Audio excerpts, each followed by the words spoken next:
My name is Serena Hall, 38 years old. I don't remember exactly what my dad said when he walked into the kitchen that morning. I just remember the sound my daughter made when she looked up and saw him. This tiny inhale, sharp and strangled, like someone had pulled a thread tight inside her chest. He was wearing a bright red life vest over his t-shirt, tag still dangling from the strap, and swinging a jet ski keychain around his finger like it was a medal he'd won. My daughter sat at the kitchen table with a pencil in her hand, hunched over one of those college prep workbooks I'd found at Goodwill. The cover was bent, the pages soft from too many fingers, but she treated it like gold. She'd been filling out practice essays all week, underlining key words, circling phrases like personal resilience and adversity. She still believed college was possible. She still believed effort meant something. 3 weeks earlier, a wall of muddy water had taken everything we had. Not just the drywall and the floors and the ceiling, but everything that made our house a home. The hallway where I'd taped up her crooked kindergarten drawings. The couch where my husband used to stretch out with his guitar on Sunday afternoons. The one he left behind when cancer took him years ago. Gone. We didn't even have time to grab a change of clothes, let alone mementos. My daughter kept asking if the box of letters she'd written to her dad, letters she'd tucked into a shoebox under her bed, was still floating out there somewhere. I never answered. We stayed in a shelter the first night. Everything smelled like bleach and wet socks. Her sneakers squished with every step.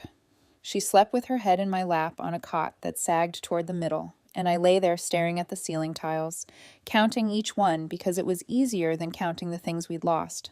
With nowhere else to go and no savings left to lift us into some motel, we moved in with my parents. At first, it felt like grace. A real bed for her, a door that locked, hot water that didn't run out after 2 minutes.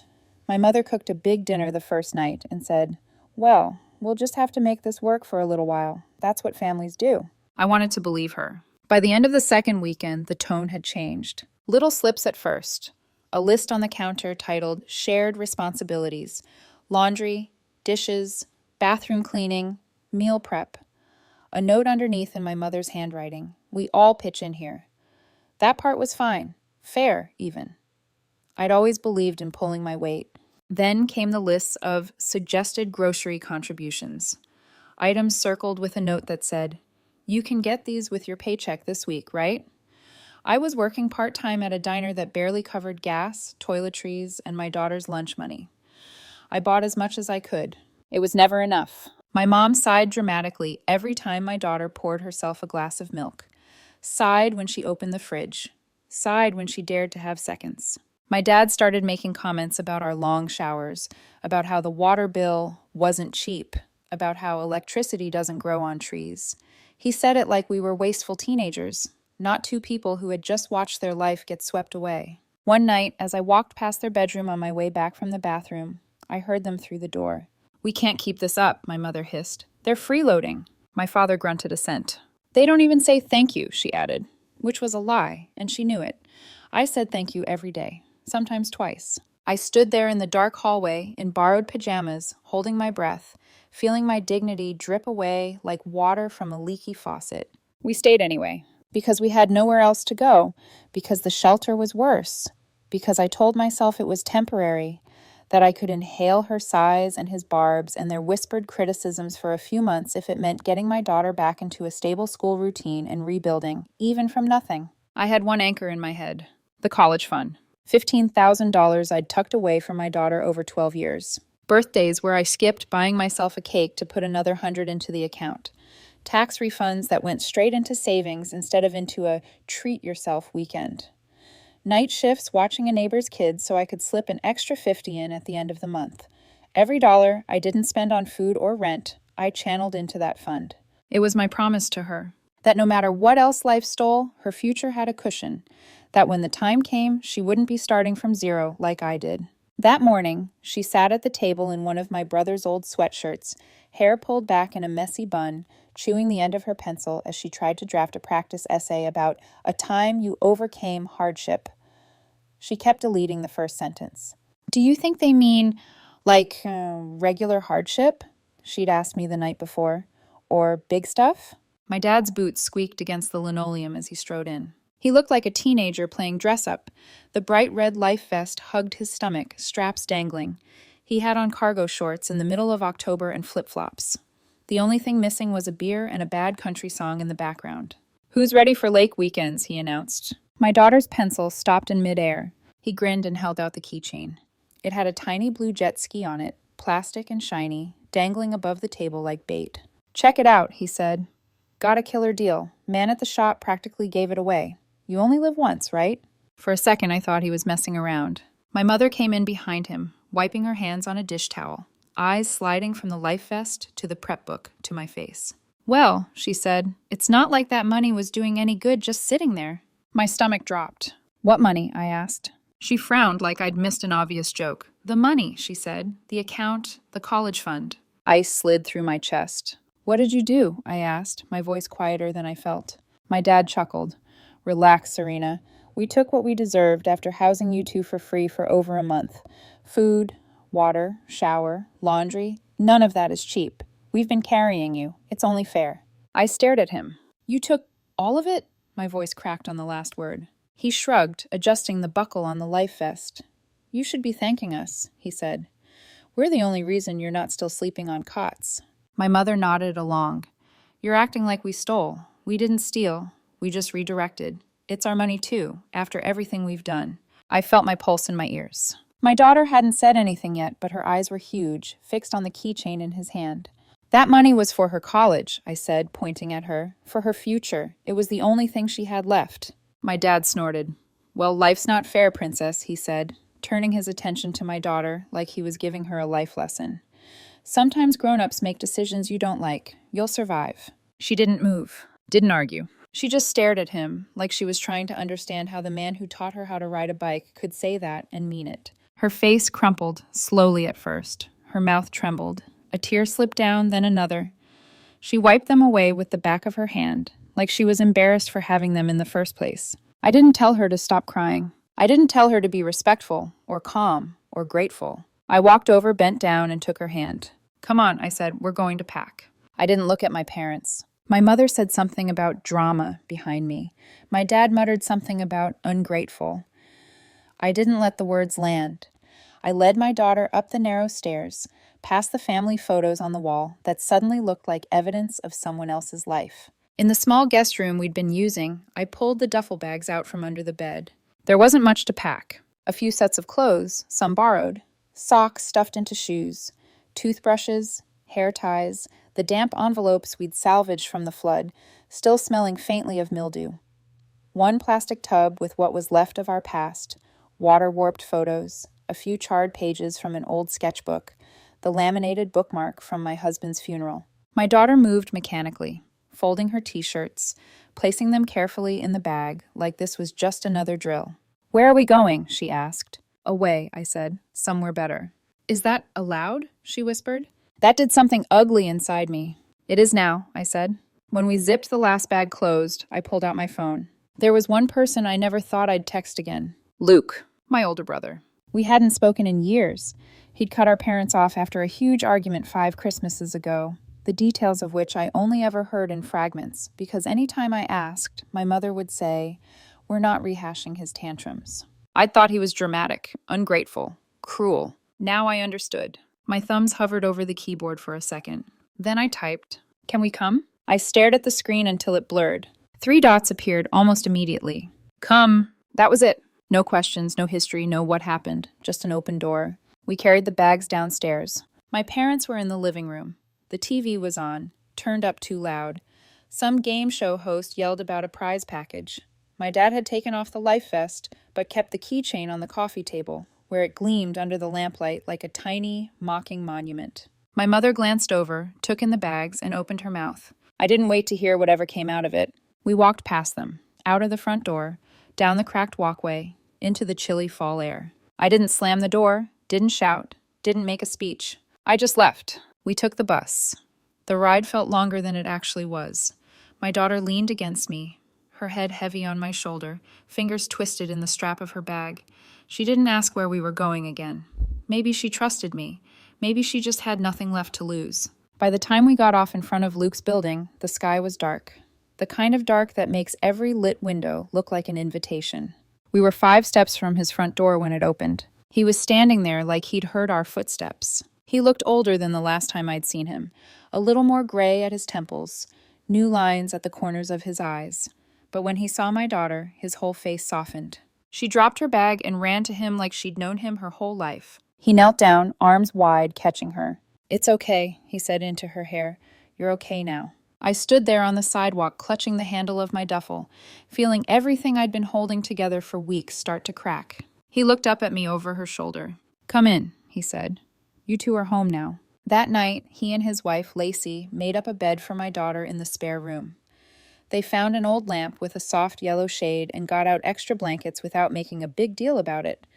Lacey handed me a mug of coffee so strong it could have revived the dead. No one asked questions. Not until morning. In the thin gray light of dawn, in a kitchen that smelled like coffee and toast instead of resentment, Luke finally sat down across from me. "How much did they take?" he asked. My voice shook when I answered. 15,000. He nodded once. "Okay," he said. "I know a lawyer." By the time my parents walked into their kitchen and realized we were gone, by the time my dad looked at the empty table where my daughter used to sit with her prep books, a formal letter from Beth, Luke's lawyer, was already on its way to their mailbox. And the jet ski? That was just the receipt. The real bill was about to land. The first night at Luke's, I didn't really sleep. My body was horizontal, my eyes were closed, but my mind stayed upright and wired. All adrenaline and images of rushing water, my parents' kitchen, my dad's hands on that stupid keychain. My daughter, though, slept like she'd been unplugged. She'd curled up on the makeshift bed Lacey and Luke put together for her. Fresh sheets, 2 pillows, a faded comforter with cartoon stars on it from when their boys were younger. She'd clutched one of my nephew's stuffed animals to her chest like a life raft. Within minutes, her breathing slowed into the even rhythm I hadn't heard since before the flood. I lay on the couch in the living room, staring at the ceiling fan turning lazily overhead, listening to the house. Not my parents' house, where every step was monitored and every breath felt like an imposition. This house breathed. Floorboards creaked when the heater kicked on. Someone snored down the hall. A fridge door opened and closed. A toilet flushed. It was messy and human and alive. Sometime around dawn, I must have drifted off, because the next thing I knew, sunlight was pushing through the blinds, and the smell of coffee and toast was pulling me into the kitchen. Luke was already there, sitting at the table in a t-shirt and sweatpants, hair a mess, both hands wrapped around a mug that said "World's Okayest Brother." Lacey moved between the stove and the counter with easy efficiency, flipping pancakes while 3 kids argued over whose turn it was to choose the syrup. My daughter sat at the end of the table in one of Lacey's borrowed shirts, her hair sticking up on one side, blinking sleep out of her eyes. A plate with a pancake shaped vaguely like a heart sat in front of her. When she saw me, her shoulders relaxed. Just a fraction, but I saw it. "Morning," Luke said. "Sit." I sat. My legs were shaky. Lacey slid a mug of coffee in front of me and squeezed my shoulder once before turning back to the stove. No one asked the question right away. They let the kids talk about school and Minecraft and which cereal would be the best if you had to eat only one for the rest of your life. My daughter didn't join in, but she smiled a few times. Small, quick flashes, like she wasn't sure it was allowed. When the kids finally ran off down the hall to fight over who got the blue controller, the kitchen exhaled. Luke leaned back in his chair, studying me. "How much?" he asked. His voice was calm, not dramatic, not pitying, just steady. 15, I said. All of it. His jaw flexed just once. "They emptied the account?" I nodded. "They said it was reimbursement for housing us, feeding us, washing our clothes." He let out a breath that sounded like it had been building for years. "Of course they did." He stood, grabbed his phone off the counter, and scrolled. "I'm calling Beth," he said.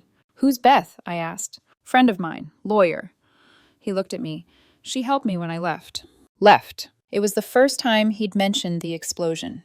The Christmas where he'd stormed out and never come back. The holiday my parents rewrote as the year Luke abandoned us. "I'd believe them. You don't have to do this," I said quietly. I needed to get out. I'm not trying to start a war."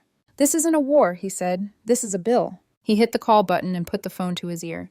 "Hey, it's Luke," he said when she picked up. "I've got something for you. My parents did what we always knew they were capable of, and this time my sister's ready to fight back." He paused, listened, then nodded. "Yeah, we can meet this afternoon." He looked at me. "You free at 2?" "As free as homelessness allows," I said, the words tasting bitter. He gave me a look. "You're not homeless," he said. "You're here." Beth was not what I expected. I'd pictured some older woman in a suit, maybe a grandmotherly vibe with an edge. Instead, she was mid-30s, sharp in a navy blazer, hair pulled back in a no-nonsense knot. Her office smelled like coffee and paper and something faintly citrus. There were no inspirational quotes on the walls, just framed degrees and a potted plant that somehow wasn't dead. She shook my hand once, firmly. "Serena," she said, "I'm sorry for how we're meeting." I sat across from her, hands clenched in my lap. Luke sat beside me, solid as a wall. "Walk me through it," Beth said. "Everything you know. Take your time." I told her about the flood, the shelter, moving in with my parents, the lists on the counter, the overheard freeloading comment, the college fund. The morning my dad swaggered in wearing a life vest, my mother's dismissal, my father's "life's not fair, princess" line. I kept my voice steady until I got to that part. Then it cracked. Beth's expression didn't change. She took notes, asked precise questions. "Whose name is on the college account?" she asked. "Mine," I said. "Only mine." "Did you ever sign any paperwork authorizing your parents to make withdrawals?" "No." "Did you ever verbally grant permission, even once?" "No," I said, louder this time. "I would never." She nodded. "Did the bank contact you at any point to verify a large withdrawal?" "No." Her pen scratched across the pad. "Okay," she said. "Here's what we're looking at. Unauthorized withdrawal, likely misrepresentation at the bank, conversion of funds, and damages." It sounded like another language. I stared at her. "Does that mean there's a chance we can get it back?" She didn't smile. "We're not talking chance. We're talking strategy. You're getting the 15. And based on how they pulled it, you'll probably get more." "More?" I repeated, stunned. "I don't need more. I just want what was hers." "This isn't about what you need," she said. "It's about what they did and what the bank allowed. The 15 is non-negotiable. The damages are what makes them think twice about ever doing something like this again, to you or anyone else." I hadn't realized how tightly I'd been holding my breath until that moment. Something inside me loosened, just a fraction. "First step," Beth said, flipping to a fresh page. "We send a demand letter, formal, clear, with a deadline. They either pay or we escalate." "And if they don't have the money?" I asked, thinking of my mother's endless complaining about bills, my father's patchy work history. Beth's eyes sharpened. "Then their financial reality becomes the least of their problems." Luke let out a low whistle. "Told you," he said to me. "She doesn't play." Back at the house, my daughter was kneeling on the living room rug with my nephews and Lacey, stringing bright plastic beads onto stretchy cord. They were making bracelets, each one a chaotic mix of colors and mismatched letters. "What are you spelling?" I asked, dropping onto the couch. "Nothing," my nephew said. "It's abstract." My daughter smiled, a real one this time, small and shy. "Mine says future," she said, barely above a whisper. My throat tightened. "That's a good word," I said. She kept glancing over her shoulder, like she expected someone to tell her she was making a mess, that beads cost money, that she was using too much string. No one did. Lacey laughed when one of the boys spilled half the tub and they bounced across the floor like confetti. "Guess we're decorating," she said, and started kicking them under the couch with her socked foot. The sound of kids laughing filled the house. It felt foreign and familiar all at once. At my parents' house, every noise had felt like a crime. Here, it sounded like oxygen. The demand letter went out that afternoon. Beth emailed us a copy. 3 pages, single-spaced, polite, and lethal. It outlined the facts, referenced the account, detailed the unauthorized withdrawal, and gave my parents a clear deadline to return the full $15,000 plus an initial damages sum or face legal action. By the time my mother realized we were gone, by the time she walked past my daughter's empty chair at their kitchen table, that letter was already inching toward her mailbox. We didn't have to wait long. The next morning, my phone lit up with her name. I almost let it go to voicemail. Then I answered. She skipped hello. "How dare you?" she snapped. "How dare you drag our family name through the mud? We took you in when you had nowhere else to go. We fed you. We housed you. And this is how you repay us? With lawyers?" I held the phone away from my ear as she kept going. "I told your father we shouldn't have helped you. You always make yourself the victim. That money was sitting there doing nothing. We needed it. You owe us. I can't believe you would humiliate us like this over a minor misunderstanding." She paused for breath. "You stole from your granddaughter," I said. It came out calm, flat, just 4 words. There was a beat of silence. Then she hung up. I stared at the blank screen for a moment, feeling strangely empty. When I walked into the kitchen, Luke was leaning against the counter, coffee mug in hand. He raised an eyebrow. "She mad?" he asked. "She says I'm humiliating the family," I said, "and that it was a minor misunderstanding." He snorted. "Yeah, homicide is just a minor argument if you don't look too closely." He slid a folder toward me. "Beth dropped this off," he said. Inside were copies of everything she'd filed. My name, their names, the bank's name, legal terms I didn't fully understand, all wrapped around something I understood all too well. What they did wasn't just cruel. It was wrong. In a way that the world outside our family actually recognized. They didn't stay quiet for long. 2 days later, my father's messages started. Long paragraphs sent late at night, as if anger had yanked him awake and his thumbs couldn't keep up with his thoughts. "You need to stop this nonsense immediately. You're blowing things out of proportion. You're making your mother sick. You're ruining my reputation at the lake." At the end of one particularly wild message, he added a line that made Luke laugh so hard he nearly spilled his coffee. "I will be pressing charges against you for stress." "Is that a thing?" I asked. "It is now," Luke said, "in Dad World." We didn't respond. Beth did. She filed the next set of documents, a formal demand with a payment deadline and a notice that if they failed to return the full amount, we would proceed with litigation, including discovery of bank records and internal communications. No threats, no theatrics, just facts. That night, as if they'd read the legal timestamp and decided their own move had to land now, my mother's car pulled into Luke's driveway. The porch light illuminated her as she got out, holding a plate covered in foil. "Banana bread." Of course. She rang the doorbell 5 times in rapid succession. Luke opened it on the 6th. I stayed in the hallway, out of sight, watching through the narrow window. "Hi," she said, voice overly bright. "I thought I'd bring something. We haven't really had a chance to talk." She held out the plate like it was a holy offering. Luke didn't reach for it. He glanced at it, then at her, and said, "We're not talking about this on the porch. Beth has our statement." Her smile twitched. "Since when do we need lawyers to have a family conversation?" she asked. "Since you stole 15 grand and called it a misunderstanding," he said. Her face hardened. "You are poisoning your sister against us," she hissed. "She's 38, he said. "You poisoned yourselves." They stood there in a standoff for a few seconds. Then Luke stepped back, not to let her in, but to close the door. "Good night, Mom," he said. The door clicked shut. From the window, I watched her stand there, plate in hand, face crumpling, not with remorse, but with indignation. She turned and walked back to her car slower than she'd come. That night, after the kids were in bed and the house had gone quiet, my daughter padded into the hallway in socks, her hair spilling out of its braid. "Mom," she whispered. "Yeah, baby. Are we ever going back?" "To Grandma and Grandpa's?" I asked. She nodded. "No," I said, "we're not." She paused, processing. For a second, I braced for tears or questions. She just nodded. "Okay." Then she went back to bed. She didn't ask why. I waited until she fell asleep before I went into the bathroom, turned on the fan to drown out any sound, and let myself cry. Not for what we'd lost, but for how close I'd come to letting them steal everything that still mattered. The next morning, Beth called. Her voice was brisk as always, but there was an undercurrent of something else now. Satisfaction, maybe. "Your parents hired a lawyer," she said. "He sent over an offer." "An offer?" I asked. "They're willing to return $5,000, she said. "In exchange, you sign a non-disclosure agreement. You agree never to mention this to anyone in the family or to the bank again." I laughed. It sounded harsh in my own ears. "5?" I repeated. "Out of 15? "And your silence," Beth added. Luke, who was at the table sorting Lego pieces into a bin, looked up. "Let me guess," he said. "They want to make sure no one knows they robbed their granddaughter for a jet ski." "Pretty much," Beth said. "I told them no." "You already did?" I asked. "I don't waste time on insulting offers," she said. "We're not negotiating for scraps. We're going to get all of it, and we're going to make sure the people who helped them do it feel it too." I hung up and looked around Luke's kitchen. My daughter's college prep books sat on the counter where she'd left them.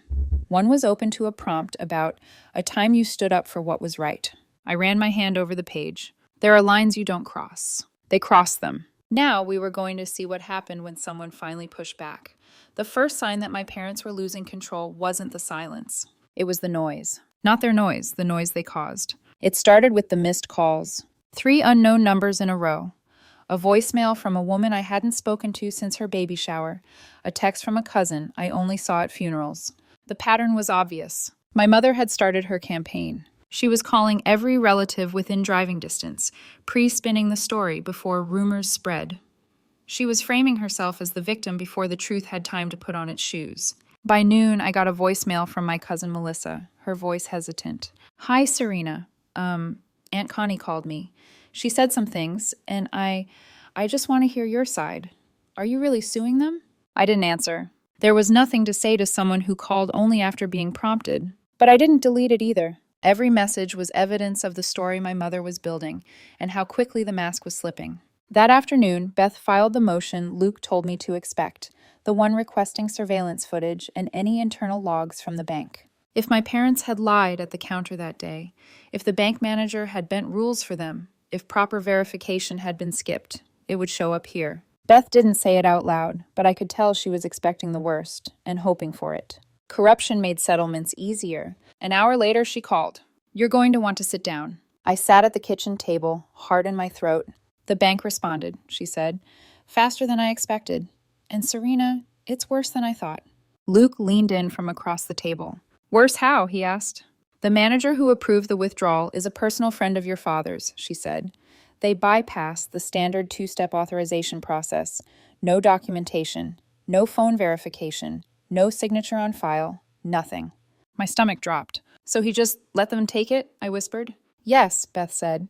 "Because he said, and this is in the transcript he wrote in the notes, that your father had verbal approval from his daughter." I stared at the table, trying to understand how someone could lie so easily, so cleanly. "I've never spoken to him," I said. "Not once. I've never even met him." "I know," Beth said. "That's why this is good. This isn't just a civil case anymore. This is a liability issue for the bank. Potential misconduct, maybe more. They know it, and they're scrambling." Luke let out a low whistle. "Dad really messed up," he said quietly. "Dad," I echoed, though the word felt foreign in my mouth. "We're not just going after them now," Beth said. "The bank is in play, and when institutions are involved, things get interesting." Things did get interesting, in the worst possible ways. 3 days after Beth filed that motion, my father showed up at Luke's workplace. Just walked in through the front door like he had an appointment. Asked the receptionist to speak with him privately. Luke didn't even go to the lobby. He had security escort him out. He called me afterward. "You should have heard him," he said, sounding equal parts angry and appalled. He tried to give the receptionist parenting advice about me. That night, my dad posted on Facebook a long, dramatic, self-pitying monologue about betrayal, about children choosing greed over love, about how he'd always been there for his family, even when they didn't deserve it. He always hinted, never stated outright, that I'd been brainwashed, manipulated, turned against him. And the comments poured in. "You're such a good man, Jim. They don't appreciate you. Kids these days are heartless." I scrolled, numb. But then a private message popped up. "Aunt Laura, tell me what happened. I won't judge, I promise." She was the quiet one, the honest one, the one who had divorced her husband after 20 years and didn't sugarcoat anything. So I told her everything, every word, every detail, every betrayal. She didn't reply. Not for hours. Then, that evening, she commented on my dad's post. 2 words. "You lied." The thread erupted. Family members demanded answers. Cousins messaged me privately. My mother started posting quotes about family values and loyalty. I said nothing. Let them drown in their own noise. But the real turning point? It came from the bank. Beth called me the next morning, her voice brisk. "They're offering settlement," she said. "What kind?" I asked, heart pounding. "Full repayment of the $15,000, she said, plus $10,000 in damages. I nearly dropped the phone. "And that's just the civil side," she continued. "There's more." "More?" I whispered. Beth cleared her throat. "Your father was brought in for questioning." My whole body went cold. "He's not under arrest," she clarified quickly. "But because he signed paperwork stating he had your authorization, and because that authorization didn't exist, this may escalate to criminal charges. And Serena, he wasn't the only one." "The manager too?" Luke asked. "Yes," Beth said. "Apparently he's been bending rules like this for years. Your father's withdrawal was just the first one anyone challenged." "So, this blew everything open," I said. "It did," she replied. "And the bank is desperate to contain the damage. That's why they settled so fast." I nodded, even though she couldn't see me. My daughter's future had come back to us. But the cost was higher than I'd imagined. That evening, my mom showed up at Luke's house again. No banana bread, no fake smile, just her. White-knuckled hands, puffy eyes, a trembling voice I'd never heard from her. "Please," she said when Luke answered the door. "We need to talk." Luke blocked the doorway with one arm. "Beth will be in touch," he said. She looked past him, trying to spot me. "Serena, please, we didn't mean—" Luke closed the door before she finished. For the first time in my life, I let someone protect me. Later, when the house quieted, I walked into the living room. My daughter was on the floor with Lacey and the boys, showing them a clapping game she learned in second grade. She was laughing, the real kind, the belly kind, the kind that crinkled her eyes and made her cheeks glow. When she saw me, she beamed. "Mom, watch!" I watched, and something inside me broke. Not in the painful way, in the releasing way. My daughter looked at me and said, as if she'd waited her whole life to say it, "This is what it feels like to have a real family." My throat closed. I smiled anyway. Then I stepped out onto the porch, sat on the steps, and let myself cry silently into my hands. It wasn't grief. It was relief. It was the realization that she finally felt safe. And it was fury at myself for ever letting her feel anything else. By the time the sun rose the next morning, things had already shifted again, and this time, permanently. Beth called at 8:12 a.m., her voice tighter than usual, clipped with restrained satisfaction. "The bank settled," she said. I sat up straight in Luke's guest bed, heart hammering. "Settled? How?" "All of it," she replied. "The full $15,000 refunded immediately, plus $10,000 in damages processed directly to your new account. And that's not all." I pressed the phone harder to my ear. "What else?" "The bank initiated disciplinary action," Beth said. "The manager who approved the withdrawal has been suspended pending investigation. Your father's misconduct triggered an internal audit. This is now bigger than your case." I closed my eyes, the relief almost dizzying. It was done. The money was coming back. Every dollar I'd saved for my daughter. Her dream, her future, had a life again. But Beth's tone didn't soften the way I expected. "There's more," she said. "Your father was brought in for questioning last night. Not arrested, but it's being reviewed as potential financial fraud." My breath caught. "And the manager?" Luke asked, appearing in the doorway. "Likely facing separate charges," Beth said. "Turns out your father wasn't his first exception. Just the first person who fought back." It should have comforted me. It didn't. Because for the first time, I realized something. My father never believed there would be consequences. Not for him, not in his world, not in the universe he thought he controlled. This wasn't just about money. It was about the story he'd built his life around. That he was untouchable. That afternoon, for the first time since everything started, no messages came from my mother. No frantic calls. No guilt-drenched paragraphs. No Bible verses about forgiveness. No family comes first memes. Just quiet. And then, at 7:40 p.m., headlights appeared outside Luke's house. She came alone this time. No banana bread, no foil-covered plate, no props to soften the truth. Just her, standing at the foot of the porch steps, arms wrapped around herself as if the air had turned cold. Luke opened the door before she could knock. "What do you want?" he asked. She didn't try to smile this time, didn't pretend, didn't play innocent. Her voice shook. "I didn't know they'd investigate. I didn't know it would go this far." Luke held the doorframe like he was keeping the house upright. "You didn't know," he said, "because you never thought past yourselves." She flinched. "Can I see Serena?" she whispered. "No," he said. Her chin trembled. "Please." "No," he repeated. And he shut the door. I stood at the end of the hallway, my hand clamped over my mouth. It wasn't victory. It wasn't satisfaction. It was grief, wrapped in relief, wrapped in a terrible understanding. My mother never thought she'd lose her children. She thought we were fixtures, sockets she could plug shame into whenever she wanted. Now she was standing on someone else's porch who finally told her no. 2 nights later, when the world had quieted again, my daughter crawled into my lap on the couch. She was holding 2 bracelets she'd made, one neon pink, one bright blue. "I made you one," she said, sliding the pink one over my wrist, "and one for Uncle Luke." The beads spelled, "Strong and more than they know." My throat tightened. She leaned into my chest. "Mom?" she whispered. "Yeah, baby. We're not going back, right?"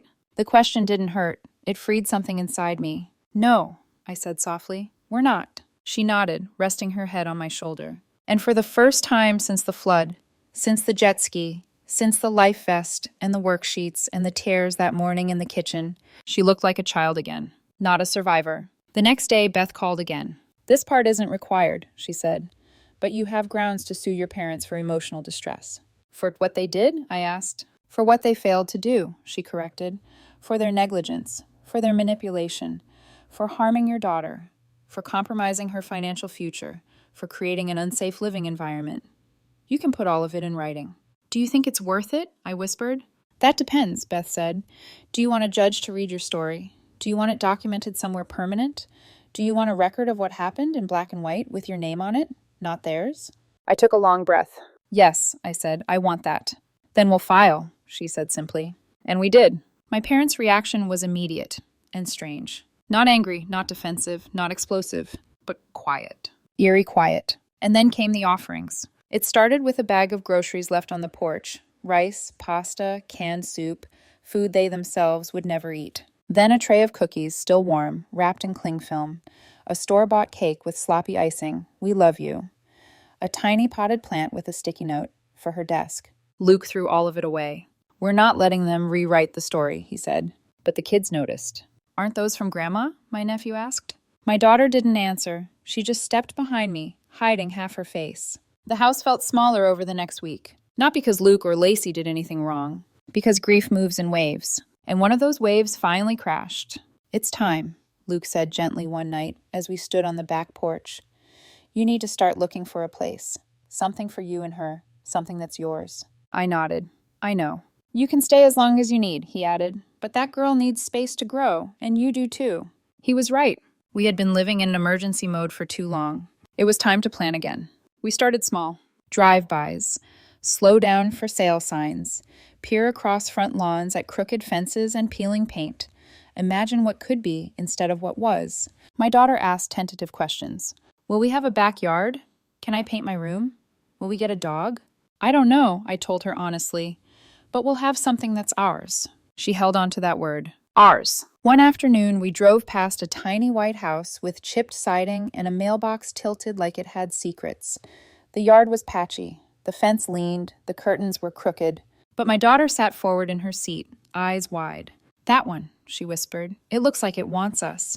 I laughed through a tight throat. I hope you're right, I said. We scheduled a viewing, and for the first time in months, hope didn't hurt. As for my parents, they kept circling. Car parked across the street, engine running, never knocking, just watching. Twice, I saw my father sitting alone in the driver's seat, shoulders slumped like the world had finally weighed enough. Once, my mother left a framed photo of me at age 6, missing front teeth, holding a fishing pole, on the porch. The back said, "You were always so bright." I picked it up, held it for a long moment, then set it aside.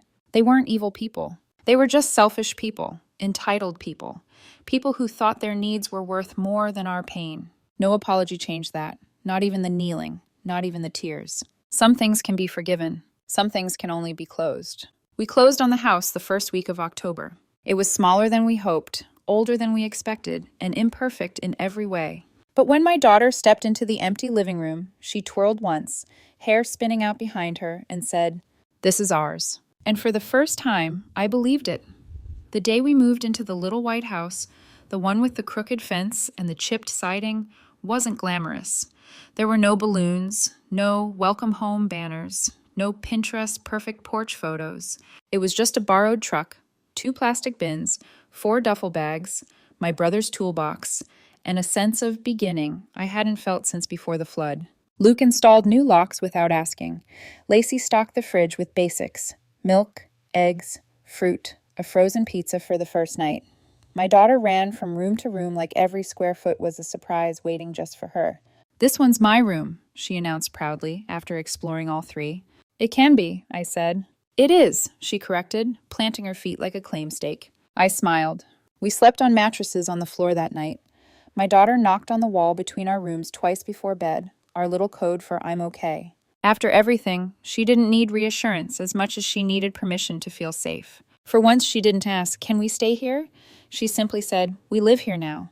And that broke me in the softest way. 2 days after we moved, my parents found out. I still don't know how. Maybe they drove by. Maybe they heard it through someone's cousin's neighbor, the way gossip travels in small towns. Maybe they were still tracking us, emotionally, if not physically. My mother called first. I didn't answer. Her voicemail was congratulatory. Forced, careful, rehearsed. Hi, sweetheart. I heard you got a house. That's wonderful news, really. I'm glad you're moving forward. Moving forward, as if my stepping away from them was some fitness milestone. I deleted it. Then my dad showed up. No phone call, no warning, just his car pulling up to the curb while I was hauling a box of winter clothes inside. He didn't get out at first, just sat there with his hands gripping the steering wheel, staring at the house like he was trying to memorize it. After a full minute, he opened the door and stepped out. He was holding a cardboard box with a broken handle. "Serena," he said, voice quieter than I'd ever heard it. I didn't step closer, didn't invite him past the yard. I just stood on the porch, the distance between us wider than the lawn. "I thought you might want these," he said.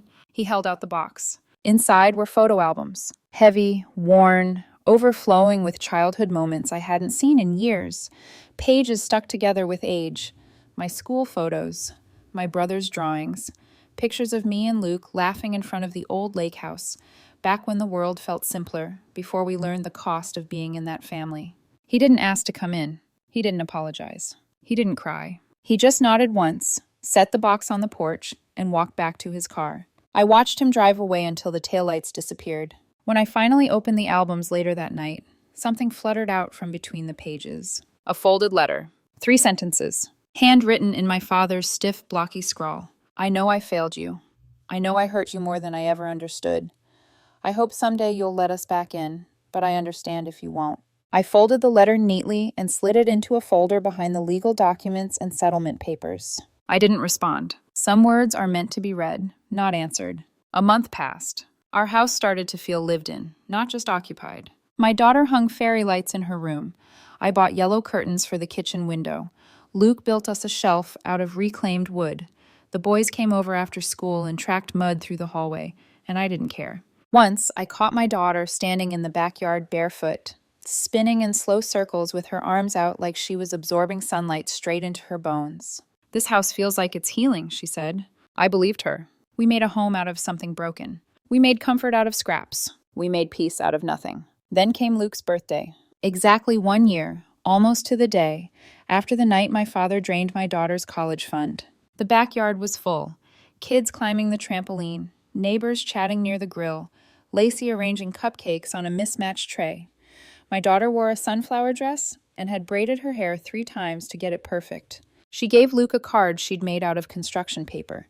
In her crooked, earnest handwriting, it said, "Thank you for giving us a home." Luke blinked a few times too fast when he read it. Then, just as the sun started dipping behind the trees, the side gate creaked open. Everyone fell silent. My parents stepped through, together, hands clasped. Slow, hesitant steps, faces pale and tight, as if they were walking into a courtroom instead of a birthday party. They didn't bring presents, or food, or excuses. They walked straight into the center of the yard and knelt, right there on the grass, in front of everyone. My mom's voice trembled. "I'm sorry," she said. Her breath hitched. "I didn't know how much I hurt her." My dad's eyes were glassy. "You were right," he said to Luke, then to me. "I went too far. I lost myself." No one moved. Not the kids, not Lacey, not the neighbors, not even my daughter, who stood frozen with a cupcake in her hand. Luke walked to them first. He took their hands and helped them stand. "We forgive you," he said softly. Everyone looked at me next. I felt my daughter's small hand slip into mine, warm, steady, trusting. I nodded. But in the quiet of my own chest, I understood something. I wasn't forgiving them. I was letting go of the rope that tied us together. There's a difference. Forgiveness means letting someone back in. Letting go means closing the door gently, but firmly. They wanted redemption. What I gave them was release. We stayed at the party until late.